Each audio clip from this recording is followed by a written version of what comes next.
I think there was some technical glitch. We will continue.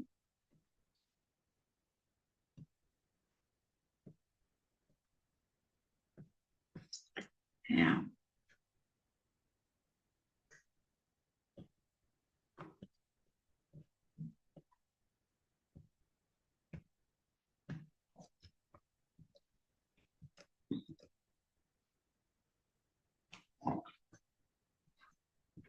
Hmm. Let Mukunda come when he will. The sage eyes twinkled. My rule of seclusion is not for my own comfort, but for that of others. Worldly people do not like the candor which shatter their delusion. Saints are not only rare but disconcerting. Even in scriptures, they are often found embarrassing. I followed Bahaduri Mahasya in the austere quarter on the top floor, from which he seldom stirred. Master often ignored the panorama of the world's ado, out of focus still centered in the ages. The contemporaries of a sage are not alone those of narrow present. Maharishi, you are the first yogi I have known who always stays indoor. So he's talking to this saint, telling you are the first yogi who stays indoor. God plants his saints sometimes in unexpected soil, lest we think we may reduce him to a root. The sage locked his vibratory body in the lotus posture. In his 70s, he displayed no unpleasing sign of age or sedentary life. Stalwart and straight, he was ideal in every aspect. His face was that of Rishi, as described in the ancient text, noble headed, abundantly bared. He always sat firmly upright, his quiet eyes fixed on omnipresence. Now, he used to sit in this lotus posture, and he was in his 70s. He did not show any such unpleasing or any signs of aging, and his face was, he's telling, noble headed, abundantly bared. He always sat firmly upright with his quiet eyes fixed on omnipresence. The saint and I entered the meditative state. After an hour, his gentle voice roused me. You go often into silence but have developed anubhava. He was reminding me, uh,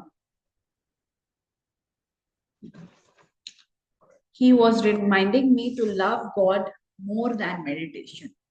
Do not do not mistake the technique for the goal. So he's saying, he gave a guidance to him. He say you often go to silence, but you have to develop anubhava. That means you have to develop experience. He's telling like you love to meditate. So what happens during meditation? You go into stillness, you go into silence. So he's telling do not mistake the technique for a goal. So you want peace, you want stillness, that's why you're meditating.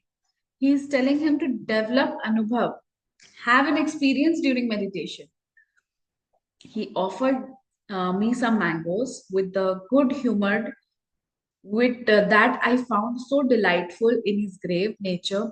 He remarked, people in general are more fond of Jala Yoga, union with food, than Dhyana Yoga, union with God.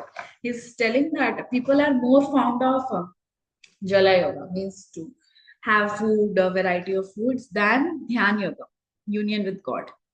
His yogic pun affected me uproariously. What a laugh you have! An affectionate gleam came into his gaze. His own face was always serious, yet touched with an ecstatic smile. His large lotus eyes held a hidden divine laughter. Those letters come from the far off America. The sage indicated several thick envelopes on the table.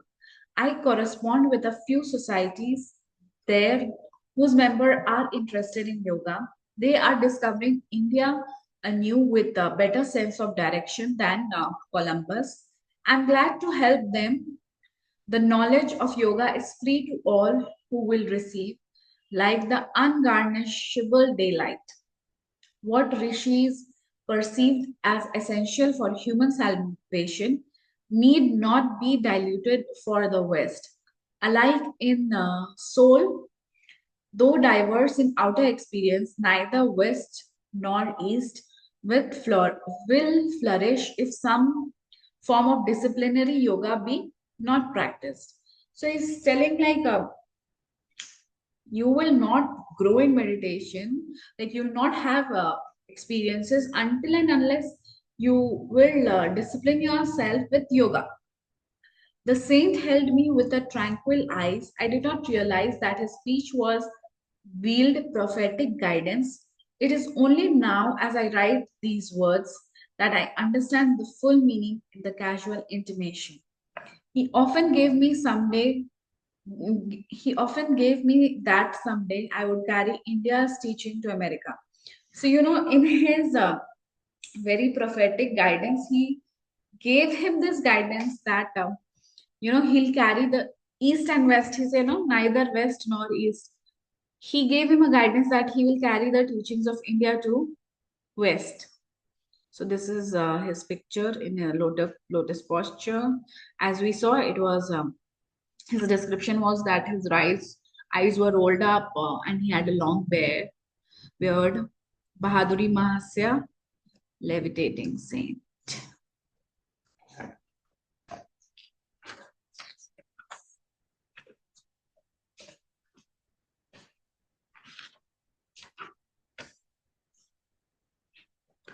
Now, sir, I inquired, why do you not write a book on yoga for the benefit of the world?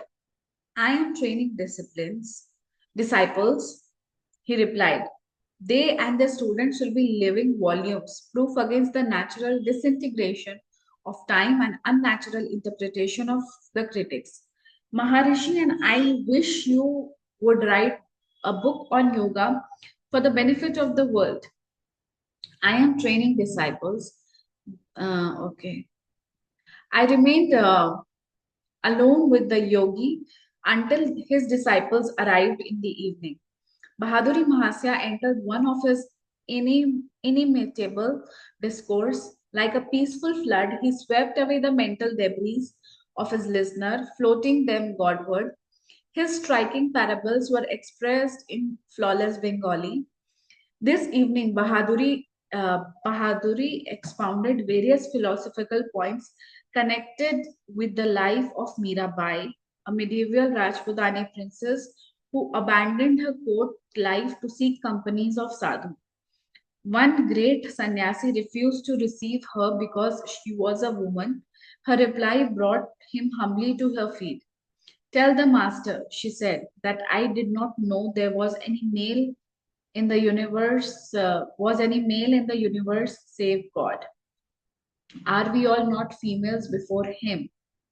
A scripture conception of the Lord as the only positive creative principle, His creation being not but a passive Maya. Mirabai composed many ecstatic songs which are still treasured in India. I translate one of them here. So now he said like Mukunda said, like, why don't you write a book on yoga? He said, like, what I'm teaching to the disciples, they will they will teach, they are living volumes of yoga. And then he says about Mirabai, she left her court. She was a princess, Rajputani princess. She left her court and went to live with the company of sadhus. So one of the sannyasi refused to teach her, and then she said to him, "Is there any discrimination for God, like male and female?" And she said, like his creation being not but a passive Maya. This is Maya, male body, male, female. This is Maya. So now he's telling Mirabai composed many ecstatic songs which are still treasured in India. I'll translate one of them. So, if by bathing daily God could be realized, sooner would I be a whale in the deep. If by eating roots and fruits he could be known, gladly would I choose the form of a goat. If the counting of rosaries uncovered him, I would say my prayers on mammoth beads. If bowing before stones images unveiled him, I flintly mountain I would humbly worship. If by drinking milk the Lord could be imbibed, many calves and children would know him. If abandoning one's life would summon God, would not thousands be enriched? Mirabai knows that to find the divine one, the only dispensable is love. So over here, she has, written in this. This is a translation of one of the songs, like if by bathing daily, like many people say, no, you take a shower, you take the bath, and then you worship God. So she's saying, if by bathing daily, God could be realized, then I would be a whale in the deep. And then people say, no, you eat fruits and vegetables, be vegetarian. So she is telling, if it is so to get connected to God, I'll become a goat. So these comparisons she has given, and over here at the end of this song, she has written the only way to seek God is love. Several students put rupees in Bahaduri's slippers, which lay by his side as he sat in yoga posture. This saint, yoga posture, this respectful offering customary in India indicates that disciples place his material goods at Guru's feet. Grateful friends are only the Lord in disguise, looking after his own. Master, you are wonderful. A student taking his leave gazed ardently at the patriarchal sage. You have renounced riches and comforts to seek God and teach us wisdom. It was well known that Bahaduri Mahasya has forsaken great family wealth in his early childhood when single mindedly he entered the yogic path. You are reversing the case. The saint face held mild rebuke. I have left a few paltry rupee, a few petty pleasures for a cosmic empire of endless bliss. How then have I denied myself of anything? I know the joy of sharing the treasure. Is that a sacrifice? The short sighted worldly folk are verily the real renunciates. They relinquish an unparalleled divine possession for poor handful of earthly joys. Now, a lot of people say, like, you have left all your comfort, all your, richness just to seek God. So, to that, he's telling, like, I have left few things to for the pleasure for a cosmic empire of endless bliss. So he is telling, how have I denied myself of anything?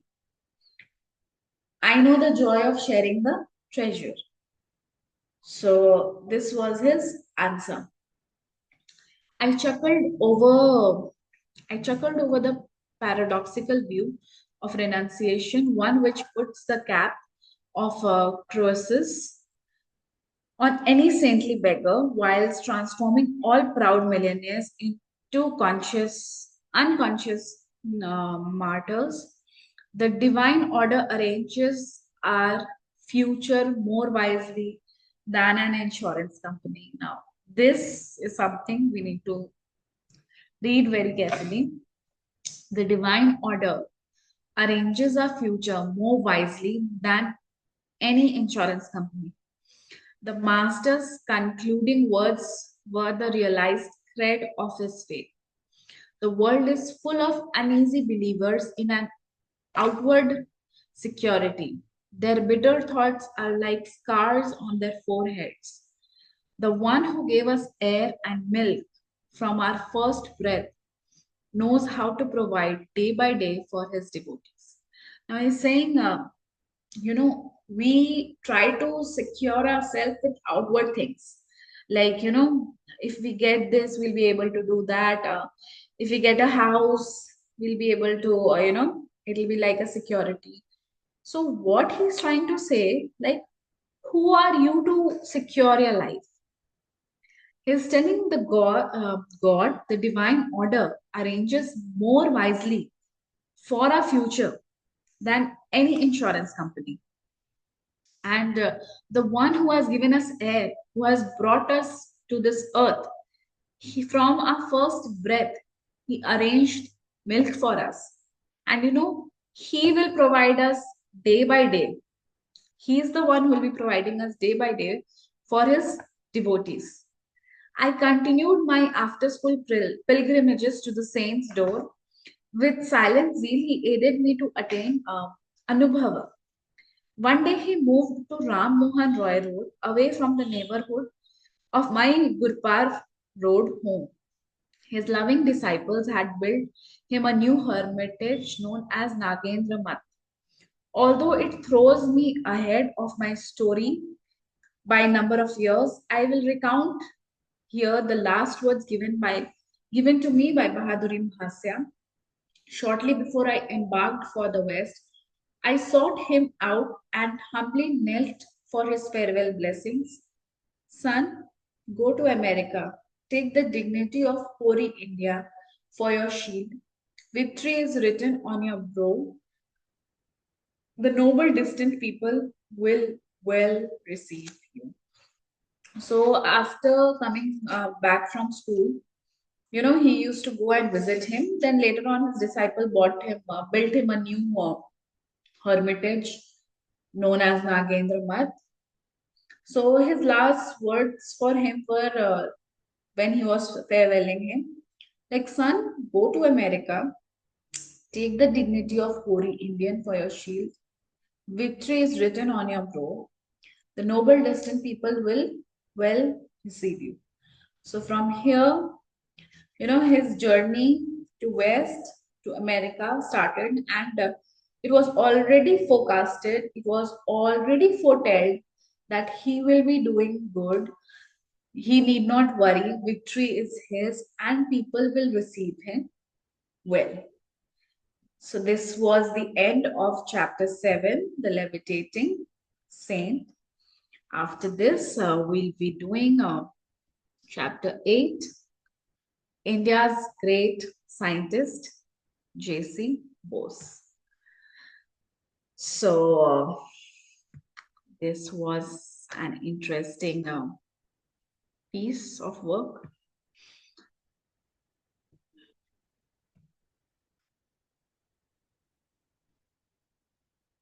Let's end the book reading session, and yes, we'll continue with the next chapter, India's great scientist J.C. Bose. And the total number of chapters is 49, and we have covered, you can say, 7. So 42 to go more.